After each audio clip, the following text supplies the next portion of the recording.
Good evening and welcome along to our third Dean's Lecture for this year. Really pleased to have so many of you here. My name is Jim Waterston and I'm the Dean of the Faculty of Education, and I'm really thrilled to be able to welcome you all here tonight. I would like to start by officially acknowledging the traditional owners of the land upon which we meet tonight, the Wurundjeri people of the Kulin Nation, and acknowledge elders past, present and emerging, and extend that respect to Indigenous Australians here tonight. I'd also like to recognise that we're on unceded land and that Indigenous people have been custodians of this land and waterways of Australia for over 60,000 years and are our first teachers. And we like to emphasise that last piece in the Faculty of Education. I do want to make a special welcome to Sandra Phillips. Thank you for being here tonight, and thank you for giving up your time to come and provide this great lecture for us tonight. We are honoured and delighted that you're here and to present our NAIDOC lecture for 2024. So it's a really poignant topic for educators, leaders and broader society. So thanks, Sandra, and I look forward to introducing you more formally in a minute. Sandra is based in the Arts Faculty, and I'd also like to welcome colleagues from the faculty that are joining us tonight, including Interim Dean Leslie Sterling and Incoming Dean Professor Jennifer Ballant. Welcome to both of you. We are colleagues. We already attend a lot of meetings together. So I was kind of thinking tonight, what would a collective noun for a group of deans be? There's three of us here. So I was thinking and trying to think of something really clever, but I had to go to Google. So it turns out that there is a collective noun for deans. It's a decorum of deans. So I think the three of us epitomise that sort of dignity and citizenship that we have. So welcome to the three of us. I think that's fantastic. And finally, in terms of the introductions, but I welcome you all here, I do want to acknowledge and thank in advance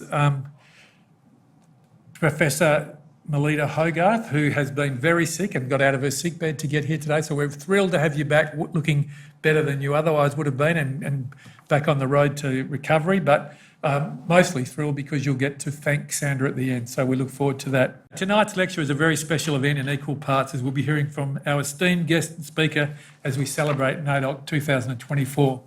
Held across the country from the 7th to the 14th of July, NAIDOC Week celebrates and recognises the history, culture and achievements of Aboriginal and Torres Strait Islander people. This year's theme is Keep the Fire Burning Black, Loud and Proud. It honours the enduring strength and vitality of First Nations culture, with fire a symbol of connection to country, to each other, and to the rich tapestry of traditions and define Aboriginal and Torres Strait Islander peoples. NAIDOC Week is an opportunity for all Australians to learn about First Nations cultures and histories and participate in celebrations of the oldest continuous living culture on Earth. So while we celebrate First Nations cultures and histories, tonight's guest speaker's topic will also explore education for Indigenous futures. To envisage the future or possible scenarios where education is oriented to Indigenous flourishing, we need to reflect on the past but also predict trends and what could possibly change. What are the possible, probable and preferable futures? I'd now like to take the opportunity to formally introduce Professor Sandra Phillips and tell you a little bit about her notable career to date. Sandra is a member of the Waka Waka Gorring Nations of Queensland. For the period 2024, Dr Phillips is Associate Dean Indigenous of the Faculty of Arts. She also holds an ongoing position as Professor of Publishing and Communications in the School of Culture and Communication. Prior to becoming an academic, Dr Phillips had a successful career in editing and publishing with Magabella Books, UQP and Aboriginal Studies Press. She investigated the authoring, editing and reading of Indigenous literature for her PhD and was awarded the Queensland Writers Centre Jono Awards for services to writing in Queensland and the inaugural Oodgeroo Noonakul Research Scholarship. In a previous episode of the Faculty of Education's very impressive Talking Teaching podcast, Dr Phillips joined a panel to discuss decolonising the English curriculum, the importance of reading in our lives and how to make the teaching of English more inclusive. Listening to this episode, it's evident that the foundation for Dr Phillips' career in authoring and editing was laid early. Sandra mentions in the podcast that she had several generations of literacy in English written language in her family. Her grandmother could read English and her mother was a keen reader, visiting the council library every Friday afternoon with the family, which led to strong reading habits in Sandra. While she admits there wasn't a great deal of diversity in the choices made, her mother read largely historical romances, they were nonetheless avid readers, and her mother wanted Sandra and her siblings to succeed in education, as the family saw it as a way to build life opportunities. Sandra and her sisters became the first in their maternal extended family to complete Year 12 and go on to tertiary education. If you'd like to listen to the Talking Teaching episode later, please scan the QR code and you can put it on your phone and watch it later. After conferral of her PhD, Dr Phillips started an education-focused academic coordinating capstone undergraduate creative industries and literary studies coursework. Sandra has also taught Indigenous Australian Studies and Publishing Studies in the School of Humanities and Communication Arts at Western Sydney University. She was also Associate Dean Indigenous Education in her school. Furthermore, Dr Phillips was formerly Associate Dean Indigenous Engagement in the Faculty of Humanities and Social Sciences at the University of Queensland for 3 years. Dr Phillips has been a non-executive director with the Library Board of Queensland, the First Nations Australia Writers Network, and other significant arts and culture agencies, including past trustee of the Queensland Performing Arts Trust. In addition to her current leadership roles as Associate Dean Indigenous at the Faculty of Arts at the University of Melbourne, Sandra is Chief Investigator at 2 ARC's linkage program projects, one exploring community publishing in regional Australia and the other exploring Indigenous literature and its contribution to subject English innovation. With such an illustrious career to date, we are honoured to have Sandra presenting with us tonight. So please now join me in offering a warm welcome to Professor Sandra Phillips to deliver the 2024 NAIDOC Week's lecture, Education for Indigenous Futures. What could that look like? Welcome, Sandra.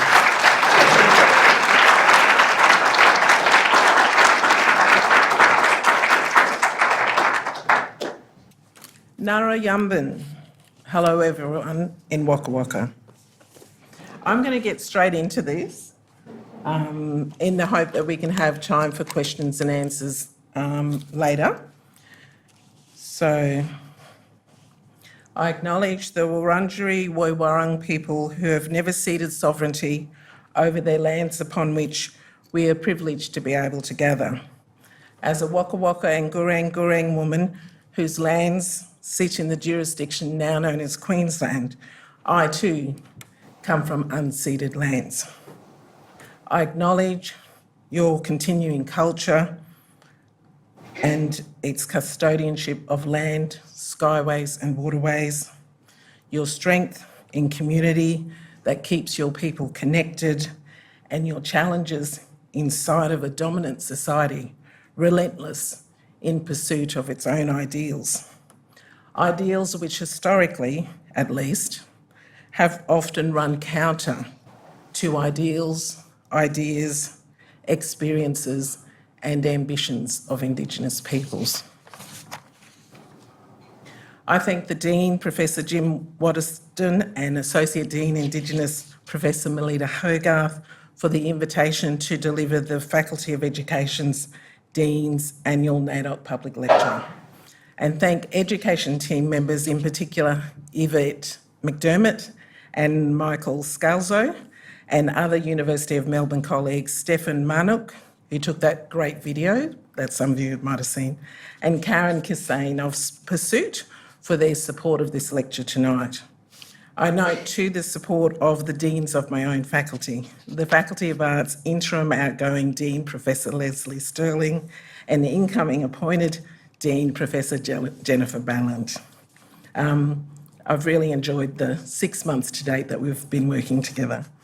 I also thank Faculty of Arts Office of the Dean colleagues Hannah Price and Jemaya Masters for their support. I hope to stimulate questions from the floor this evening after my paper-based presentation that I've organised in 5 parts. I start by delving into NAIDOC, drawing insights from that wellspring. I turn to Indigenous Futures and what I find productive from that framing.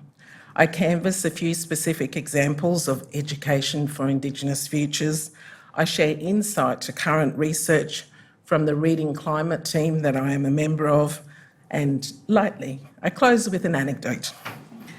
Many of you would know that NAIDOC is a week-long celebration kicking off on the second Sunday of July each calendar year.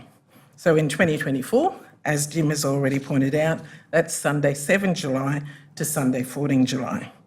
Many of you would also know that NAIDOC is an acronym derived from the original National Aborigines Day Observance Committee. The official NAIDOC timeline situates this committee in a trajectory of Aboriginal observance in the forms of protest, boycotts, mourning, remembrance, activism, advocacy, and celebration dating back to the 1920s. The official timeline notes that the elder-led 1938 Day of Mourning inaugurated a week of commemoration. The timeline also notes that the later success of the 1967 referendum led to the creation of the inaugural Federal Department of Aboriginal Affairs in 1974 that fully supported the Observance Committee that had been established in 1972. This moment ushered in the modern era of NAIDOC, NADOC / NAIDOC, NAIDOC.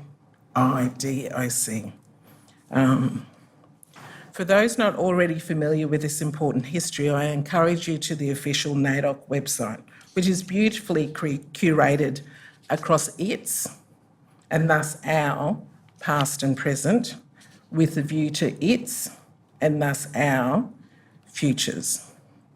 The NAIDOC poster gallery on that website visually and poignantly presents the journey from 1972, with each year being dedicated to a chosen theme supported by chosen or commissioned artwork. So I'll delve now a little more into some of those themes and contextualise them within broader discourse. The 1972 NAIDOC theme was Advance Australia Where? The 2024 theme, as you know, is Keep the Fire Burning, Black, Loud and Proud. I think there's an exclamation mark. The intervening 50 years has a diversity of themes, all chosen by Indigenous peoples, many of which tap into international or national movements of the time, the then present, many expressed in urgent yet celebratory future-oriented phraseology, the future which is now recent past, and all of which codify a never forgetting of our ancient foothold on this continent, the apparent past that is always with us.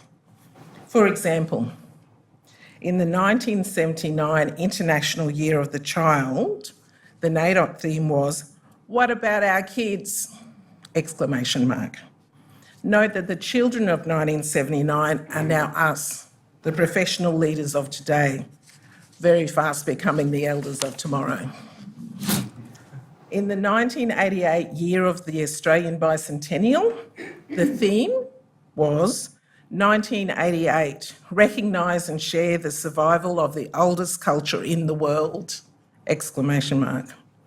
This theme continues to resonate in the music and art of mob. For example, the No Fixed Address anthem, We Have Survived, and Vernon Arkey's Still Here, which you can now wear on a t-shirt from Dark and Disturbing. Check them out. You'll also find White Australia Has a Black History in that t-shirt line, which allies are encouraged to wear. In 1991, Community is Unity, Our Future Depends on Us, with artwork by Ron Hurley. The artwork of the late and legendary Ron Hurley, Gureng Gureng and Mananjali Man, is stunning.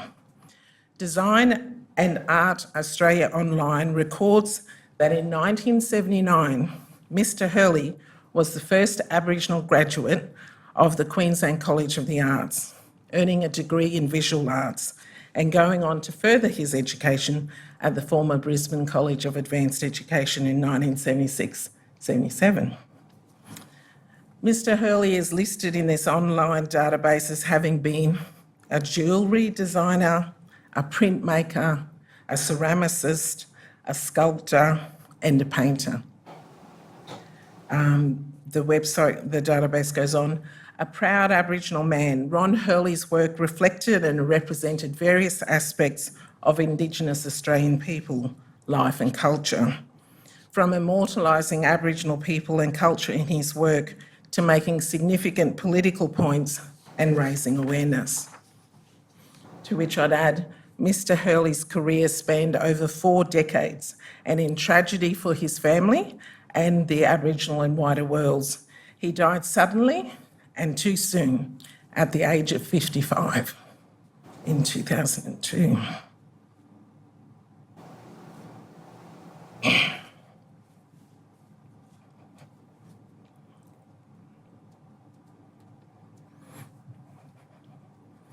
In 2006, Live Circle, artwork by my old friend, Dr. Charmaine Paper Talk Green, had this narrative.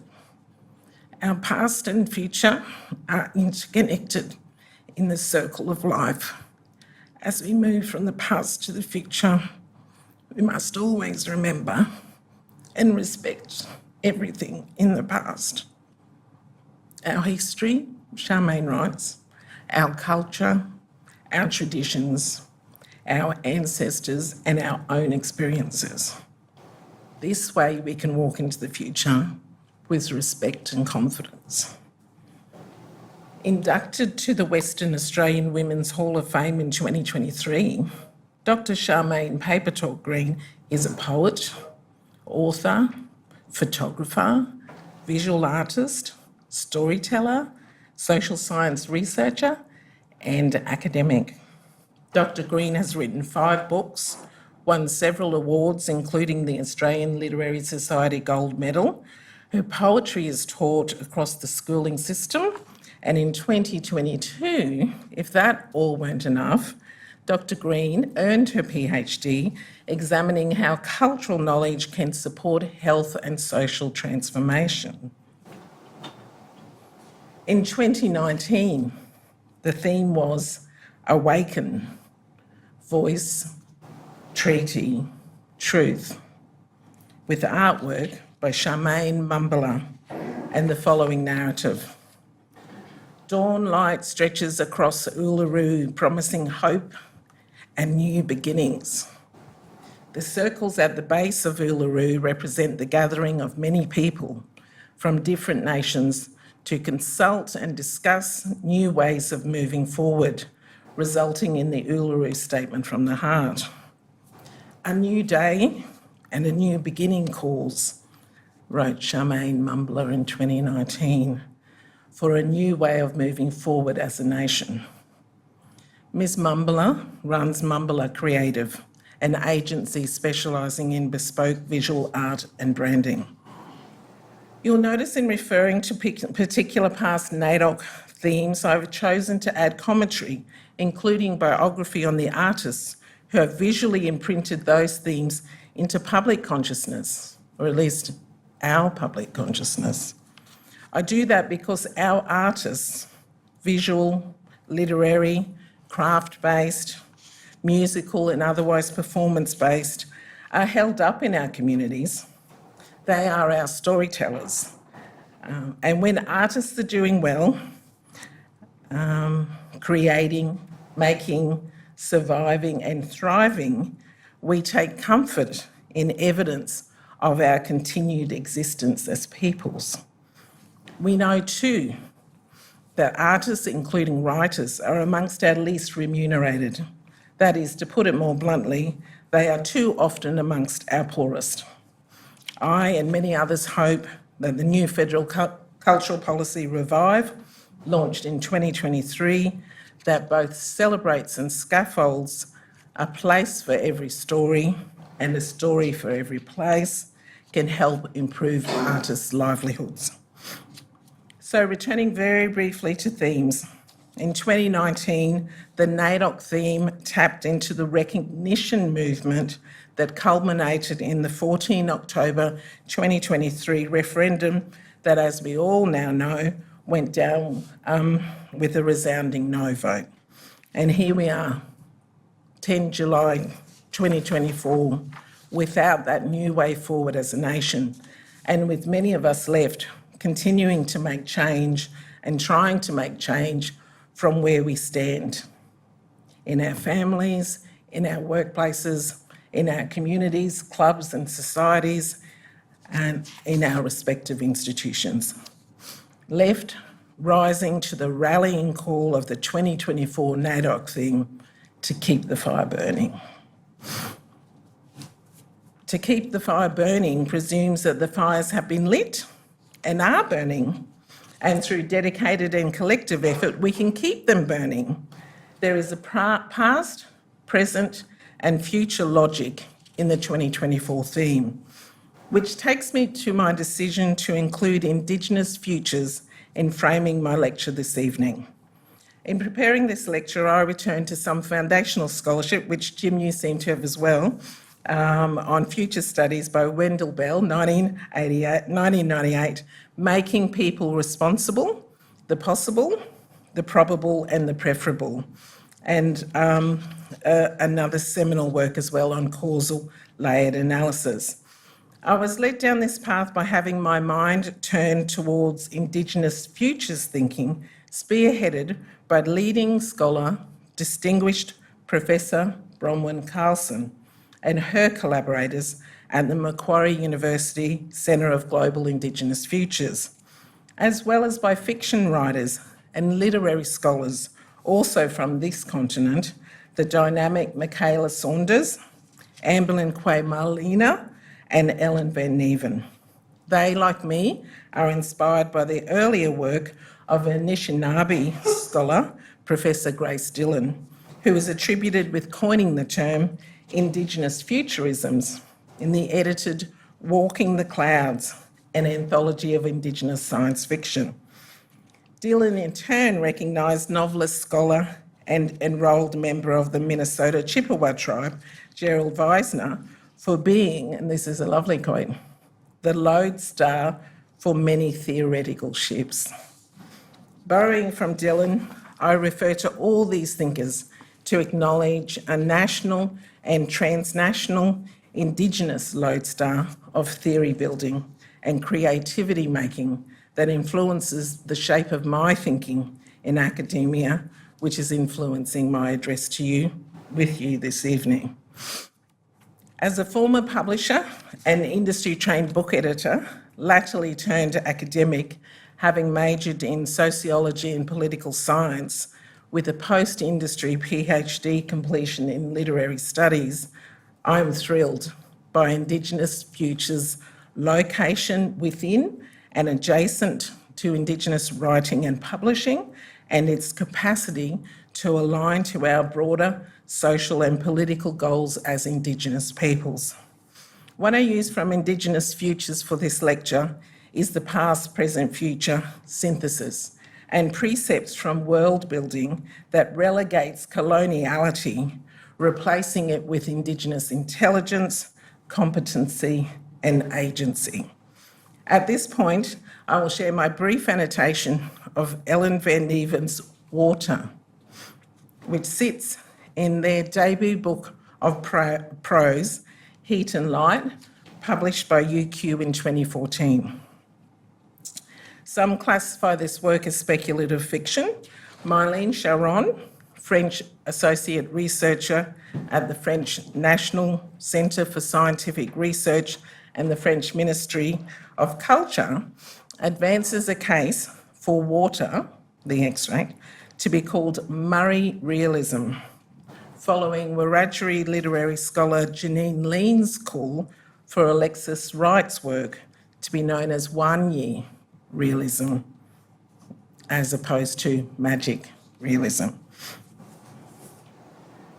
In Water, queer young Aboriginal woman Caden becomes a cultural liaison officer, a government job supporting President Tanya Sparkle's plan to make Australia two, a built island that will separate Aboriginal peoples from settlers.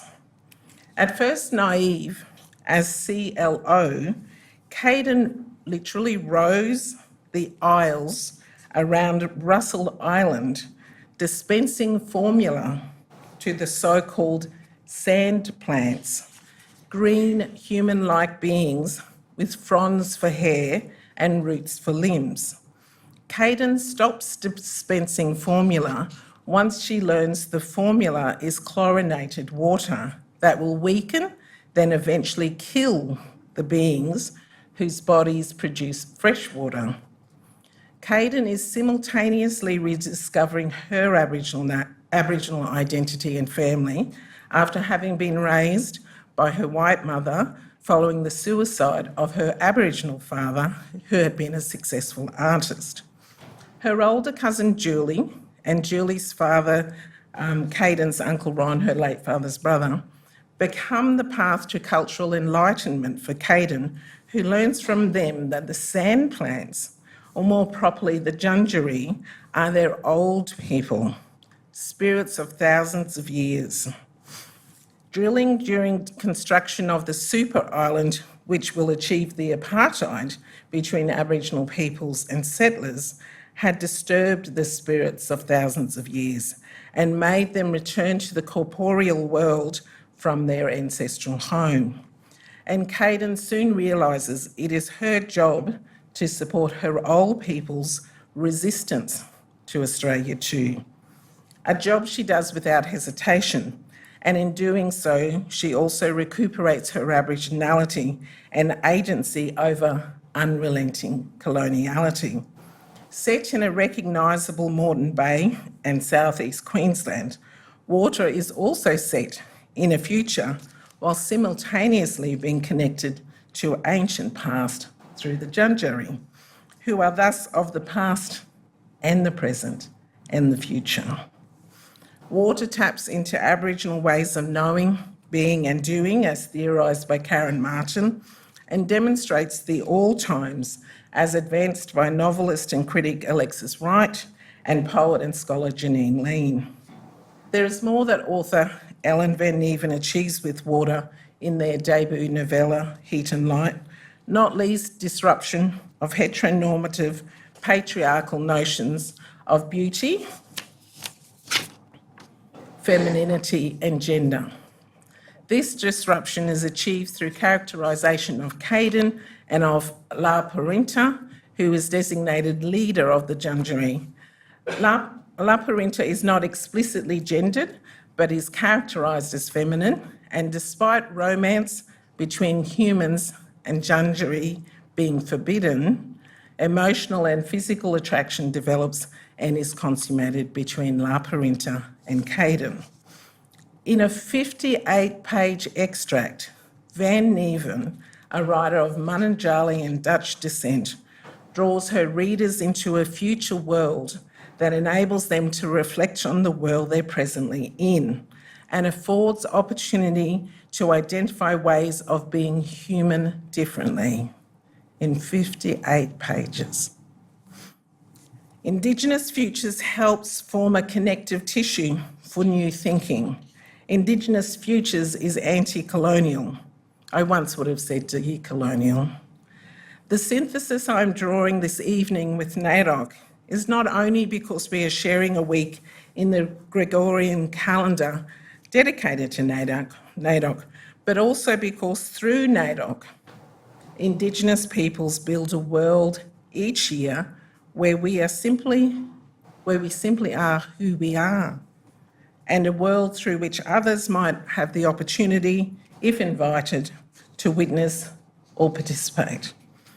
Being who we are is significant when modernity and coloniality have othered us for centuries, classifying us first as non-human, land belonging to no one, then indeed part of the flora and fauna, then subhuman, and now possibly still lesser humans. What follows is a small canvas of possible examples of what education for Indigenous futures could look like. Established in 2022, the Gumbaynggirr Gingana Freedom School, based on Gumbaynggirr land in the regional city of Coffs Harbour in North Coast New South Wales, realises the vision of Gumbaynggirr elders over many, many years and runs hand in hand as an initiative of the Balari Mulay Nyangan Aboriginal Corporation. The school identifies itself as the first and only bilingual school of an Aboriginal language in New South Wales. A 4 June 2022 ABC News report cites that parents and teachers say a conventional curriculum combined with teaching language and culture on country is proving to be a big success. Yet a slightly different perspective comes through when quoting direct from source. This is that quote. The Western world is now trying to move back to our way, the way which is known globally as the best form of teaching and learning. Country is our classroom. Our new playground and bush tucker garden is more than just a place of play. It is an outdoor classroom. It is a place where our students will play, explore, move and learn. It will provide many hands-on learning opportunities and ways to deepen our students' knowledge of Gumbaynggirr language, teaching, morals and philosophies. That's the principal, Alana Jack. I do not claim complete knowledge of the underpinning institutional arrangements of the Gumbaynggirr Gingana Freedom School, but I do note that the donate button features prominently on every page of its website, and the school has achieved deductible gift recipient status. Hint, hint. The school considers and accepts enrolments on a case-by-case basis. It has a code that expects parents to be learning Gumbaynggirr language and to be active members of the school community, and it is ambitious for planned growth as it brings more year levels on. In the United Nations International Decade of Indigenous Languages, and associated federal and jurisdictional programs of policy and funding, and after decades of Indigenous activism, advocacy and increasing Indigenous participation and success through formal education systems, the conditions are ripening for increased first language learning across schooling systems and community settings all across this continent. Indeed, I am on the graduate research supervision team of assistant principal, school teacher, children's book author and Darug language teacher, Jasmine Seymour. Jasmine is a part of a very small leadership group revitalising Darug language in classrooms and in community, on country in Western Sydney. Ms Seymour's graduate research entitled Nala Nara Bunga, Watch, Listen, Do, is research with the Aboriginal education officers who received Darug language teacher training and who use Darug language in their language teaching resources at the Centre of Excellence, Richmond Agricultural School. Ms Seymour is also researching insight from the school principal and the supervising classroom teachers of the AEOs. Research ethics note that all Darug language data remains the intellectual property of Darug people. On my own country of the Waka Waka language in Eidsvoll State School has been embedded for 7 years and counting under the leadership of Principal Preston Parter. As part of this, for those who work in educational bureaucracies, this is particularly important and interesting. Mr. Parter has secured what's called a permission to teach, a PTT, for one of his key Waka Waka language teachers, Mr. Corey Appo. The PTT recognises Mr. Appo's Waka Waka cultural background, language knowledge and language teaching skills, and was one of the first PTTs approved by the Queensland Education Bureaucracy. This reads to me as an enormous innovation, being recognised as a teacher without a formal state-sanctioned teaching qualification. A long time coming.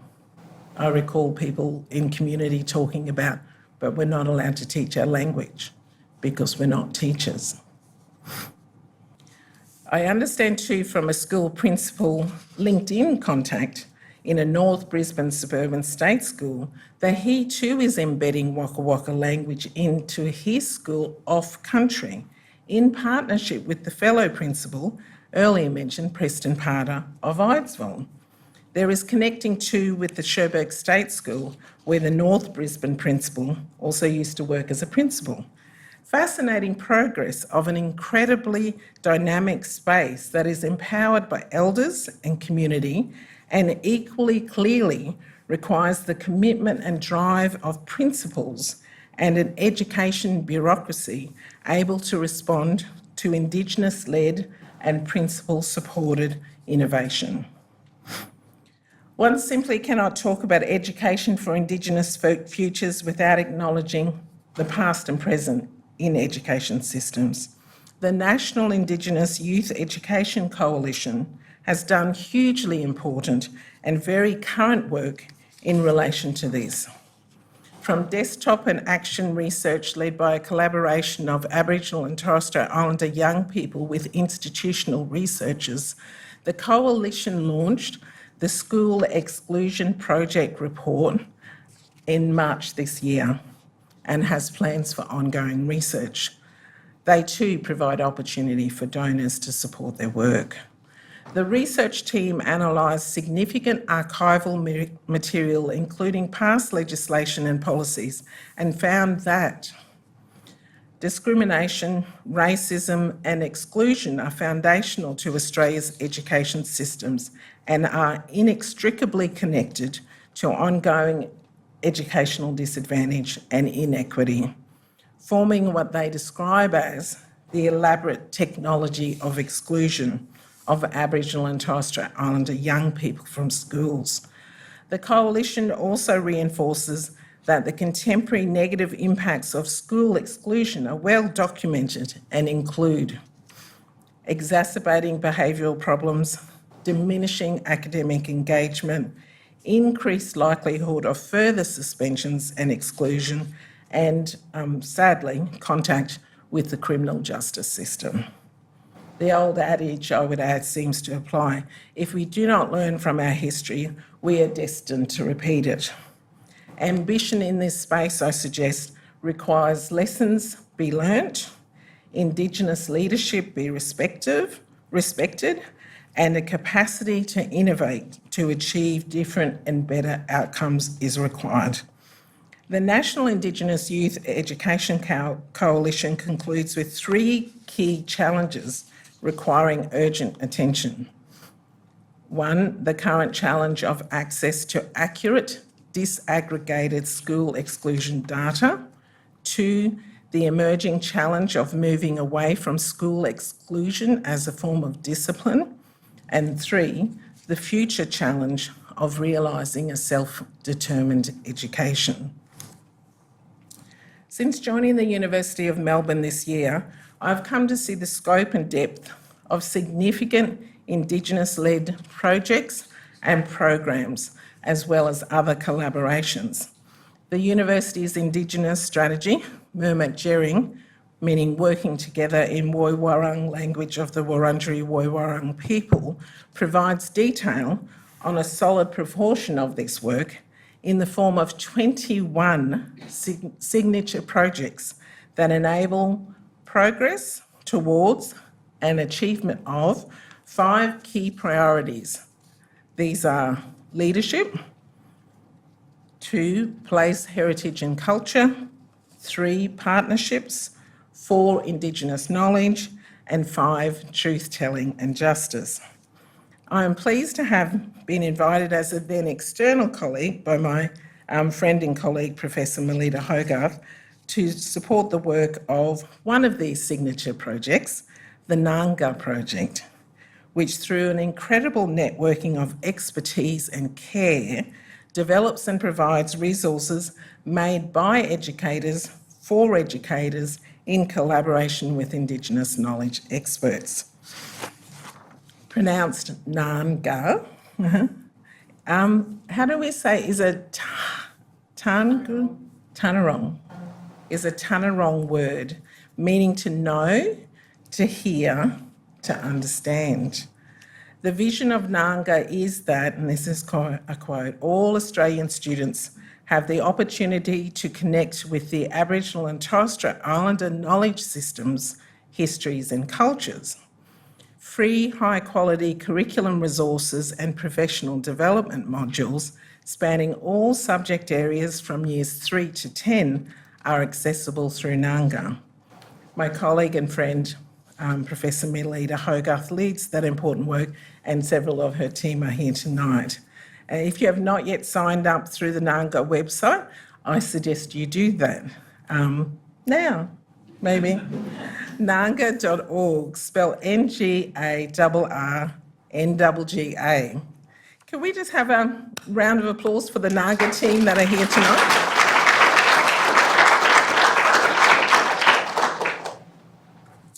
The other signature project that I've had prior working relation with as a chief investigator has been with the university's small and incredibly excellent team in the Indigenous Data Network, who are innovating data management through Indigenous governance with communities and organisations. This work is led by distinguished Professor Marcia Langton. Some curricular innovation that has also really caught my eye since starting at Melbourne is the Cultural and Indigenous Astronomy program. Located in the Faculty of Science with co-curricular design and delivery with Faculty of Arts colleagues. It's worth quoting Program Lead Associate Professor Dwayne Harmaker, sorry Dwayne, in full here as he has previously described the work to me. I developed a cultural and Indigenous astronomy program to create an Indigenous-focused curriculum that explores the role of astronomy in culture in terms of Indigenous studies and anthropology, the history and philosophy of science, archaeology and ancient history, and sociology and political science at each year level. We have some very ambitious colleagues, don't we? That's just wonderful. 2 of the 4 subjects of the minor that's coming, 2 of the 4 are 100% physics, as I understand it. 1 of the 4 subjects is informed by those disciplines in the Faculty of Arts, School of Historical and Philosophical Studies, and 1 of them is 50-50. So it's really nice to see such curricular collaboration going on in the name of curricular innovation that centres Indigenous knowledge. When I was reminded of the work in that program, and I at similar time read Margot Neal and Lynn Kelly in the Thames and Hudson's First Knowledge series, when they were writing about that knowledge enmeshment of sky country with sea country and land country. In this case, they referred to those knowledges and practices by peoples of the Torres Strait Islands. And they wrote, "Islanders use the various stars and their positions in the sky to inform them of many aspects of daily life, including the best times to plant their gardens and to hunt turtle and dugong, and to predict weather changes, such as the arrival of monsoons and changes in winds." Sounds like it might well be more reliable and accurate than other weather predicting systems we're familiar with. So the entire Thames and Hudson First Knowledge series is really a must-have for any thinker, practitioner and or educator interested in knowledge innovation. I encourage you all to it. In closing, I want to share insight about current research that the Reading Climate team is doing. The team is the Faculty of Education Deputy Director, Professor Larissa McLean-Davies, Research Fellow, Dr. Sarah E. Truman, and Nanga Project Lead, Professor Melitta Hogarth, myself, Professor Marcia McKenzie, as well as Dr. Claire Archer-Lean from the University of the Sunshine Coast. In 2022, following online book clubs hosted during COVID 2019 and 2021, our Reading Climate team piloted online book clubs with secondary English teachers across Australia. We centred Indigenous, speculative and climate fiction to contribute to existing research on anti-colonial approaches to secondary school subject English in Australia. The broader project, continuing through 2024 to 2026 with funds from the ARC Linkage Program, responds to the pressing need for climate education in schools and activates English literary secondary education as an important interdisciplinary site for reimagining social and environmental futures. The core research questions of our pilot study were: 1, how do English teachers engage with Indigenous ways of knowing and understanding country? 2, how do English teachers engage with Indigenous fiction in the context of climate education? 3, what, if any, factors prevent teachers from engaging with Indigenous fiction, particularly speculative and climate fiction? To respond to these provocations, the pilot project drew on sociable and relational understandings of literary knowing, deploying national book clubs with and for English teachers convened online. 6 separate online book club groups were facilitated by Indigenous authors that we, the research team, commissioned, briefed and formally observed. After an extensive recruitment process, 44 teachers participated in our book club pilot. We organised teacher participants into 3 groups, and each group took part in 2 online 1-hour sessions in November 2022.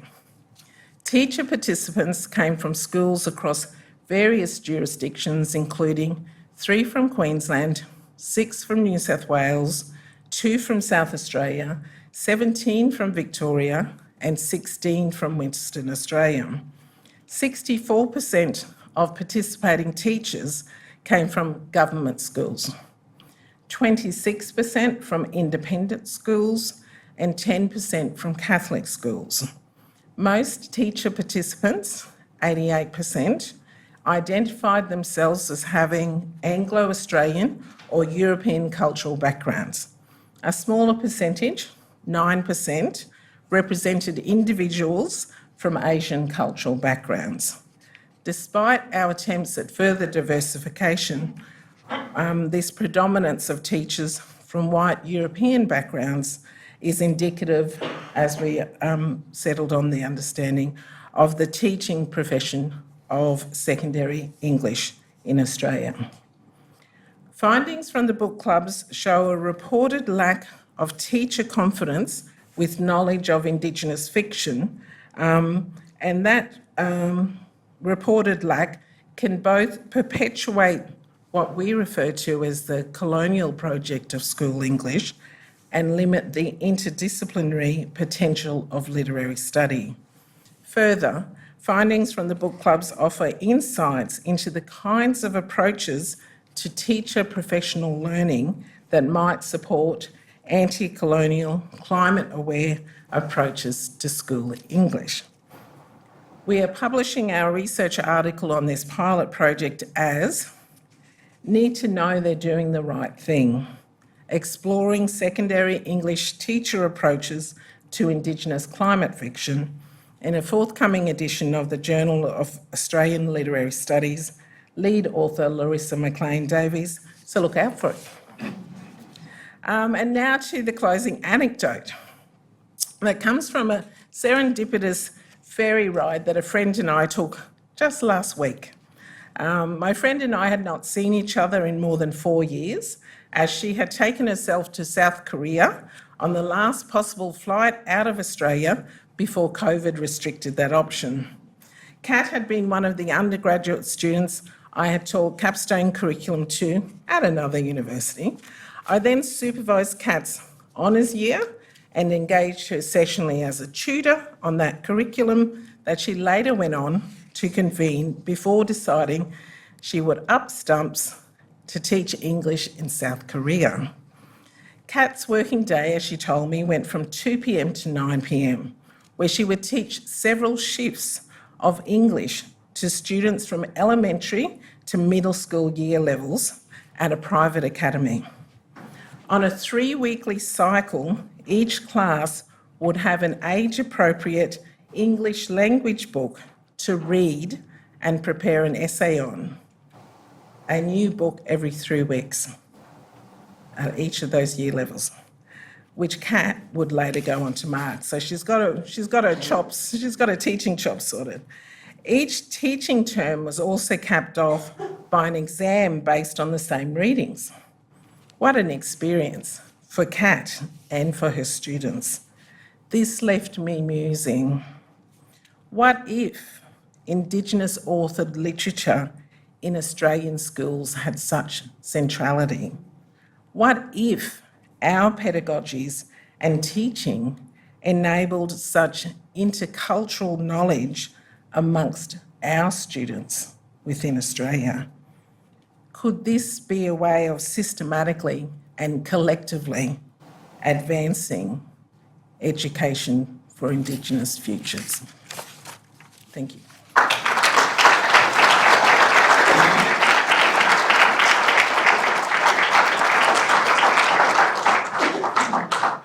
I feel as though my name has been mentioned way too many times this evening.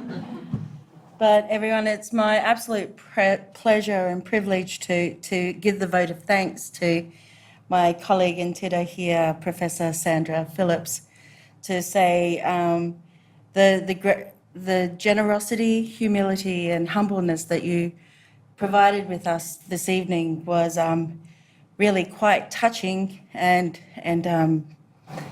provided a way in which I hope others were encouraged to engage with some of the amazing Indigenous literacy and literature that you mentioned. As someone who once upon a time was trained as a visual arts teacher, when you gave that description around the NAIDOC posters and that kind of storying of the NAIDOC history, it reminded me that there has been so many ways in which we have tried to reach out to the broader Australian community to come alongside and work with us and learn with us and walk with us. And so it was encouraging to hear that the fight continues, and that particularly in this week, we are reminded to look back on the advocacy and activism of our old people, and understanding that they are still walking alongside us and understanding the fight. As a subject English teacher, I also enjoyed listening and kind of ticking a box every time you mentioned an Aboriginal or Torres Strait Islander author that I know either personally or through work or have read. And so, but the mention of Ellen Verneven, so during COVID, there was this opportunity to have conversations with authors, and Sandra was one, but Ellen Verneven was another, and she talked about the familiar lineage of writers, and of storytellers, essentially, because I don't want to say it was just through written or spoken word, but it was also through visual text and so forth, that Ellen was sharing the story of how, whilst individual, the collective of, say, Munanjali storytellers would share the same principles and ideas. And so it was lovely to be reminded of that. And then, of course, I'm talking about Naga. We also have a donate button, but that the work that is happening now, it's encouraging to know that, particularly here at the University of Melbourne, but also knowing that other universities and a lot of our colleagues are leading really critical and essential work to really bring Indigenous knowledge to the forefront and to bring our ways of knowing, being and doing, and kind of disrupting the Western system of that linear and that siloed, disciplined approach to education. But I'm rambling. In particular, what I wanted to say and what Sandra's presentation reminded me of was this amazing book called Why Indigenous Literature Matters by Cherokee academic and author Professor Daniel Heath Justice. And in his book, he shares that the inclusion of Indigenous stories not only gives shape, substance and purpose to our existence and help us to understand how to uphold our responsibilities to one another and the rest of creation, especially places and times so deeply affected by colonial fragmentation. He continues to talk about the fact that sometimes these stories are in Indigenous mother tongues and sometimes they're in English or Spanish or French or other colonial languages. But they're still our good stories. Not always happy, not always gentle, but good ones nonetheless, because they tell the truths of our presence in the world today, in days past and in days to come. And I think when Professor Sandra Phillips has given us a conversation and shared with us about education and Indigenous futures, it really talked to me. So everyone, can you please join me in thanking Professor Sandra Phillips?